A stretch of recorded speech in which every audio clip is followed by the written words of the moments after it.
O, nandito na naman tayo para sa isang kasabihan na ma-apply mo ngayon mismo pagkatapos mo panoorin tong video na to sa buhay mo and be a better person.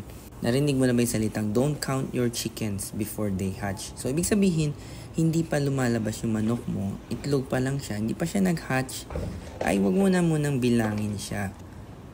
Ngayon, mas dumadami na ang mga entrepreneur, mga businessman, lalong-lalo na sa online, ay maraming promising deals na tayong naririnig na keso ganito.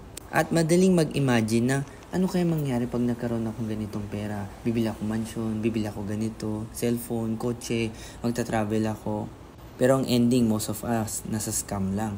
Or most of us, nabibigo dahil yung projection, hindi naman yun yung nangyari.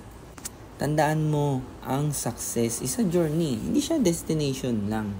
Kapag kunyari may binibenta ka at napag-agreean nyo na nag-handshake na kayo, tandaan mo, without the money na ibibigay sa'yo, without the contract na isasign sa inyo, hindi pa tapos ang deal. Kahit gaano ka guarantee yan, kahit sinabi mo, ay hindi, best friend ko yan, ay hindi, kapatid ko yan. So sigurado matutuloy yan. Tandaan mo ang investors, isang saglit lang, pwede magbago isip, pwede umatras, kahit gaano ka promising ang mga numbers na pinakita mo. So tandaan mo, until hindi mo nakuha yung pera, do not celebrate. Hindi yung, bukas magkikita kayo. Tapos ngayon, kumain kayo ng engrande ng inyong family. Tapos bukas di natuloy, diba? So disappointment lang mangyayari. Kasi market is unpredictable. Sudden shift can happen. Kaya mas maganda kung meron kang success na papunta sa'yo, huwag mo nang ikwento, huwag mo nang i-post, tahimik ka na lang. And maging masaya ka pag dumating na sila. Tandaan mo pa nag-expect ka, madi-disappoint ka.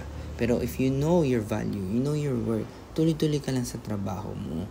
Kasi at the end of the day, hindi kung ilan nakausap mo na almost close deal, but yung talagang na-close deal mo ang mas importante.